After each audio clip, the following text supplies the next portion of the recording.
ಯೆಹೋವನು ನನಗೆ ಕುರುಬನು, ಕೊರತೆ ಪಡೆನು. ಆತನು ಹಸುರುಗಾವಲುಗಳಲ್ಲಿ ನನ್ನನ್ನು ತಂಗಿಸುತ್ತಾನೆ, ವಿಶ್ರಾಂತಿಕರವಾದ ನೀರುಗಳ ಬಳಿಗೆ ಬರಮಾಡುತ್ತಾನೆ.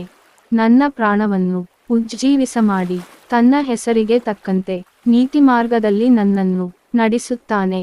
ನಾನು ಕಾರ್ಗತ್ತಲಿನ ಕಣಿವೆಯಲ್ಲಿ ನಡೆಯುವಾಗಲೂ ನೀನು ಹತ್ತಿರವಿರುವುದರಿಂದ ಕೇಡಿಗೆ ಹೆದರೆನು. ನಿನ್ನ ದೊಣ್ಣೆಯೂ ನಿನ್ನ ಕೋಲು ನನಗೆ ಧೈರ್ಯ ಕೊಡುತ್ತವೆ. ವೈರಿಗಳ ಮುಂದೆಯೇ ನೀನು ನನಗೋಸ್ಕರ ಔತಣವನ್ನು ಸಿದ್ಧಪಡಿಸುತ್ತೀ. ನನ್ನ ತಲೆಗೆ ತೈಲವನ್ನು ಹಚ್ಚಿಸುತ್ತೀ. ನನ್ನ ಪಾತ್ರೆಯು ತುಂಬಿ ಹೊರಸೂಸುತ್ತದೆ. ನಿಶ್ಚಯವಾಗಿ ನನ್ನ ಜೀವಮಾನದಲ್ಲೆಲ್ಲ ಶುಭವೂ ಕೃಪೆಯೂ ನನ್ನನ್ನು ಹಿಂಬಾಲಿಸುವವು.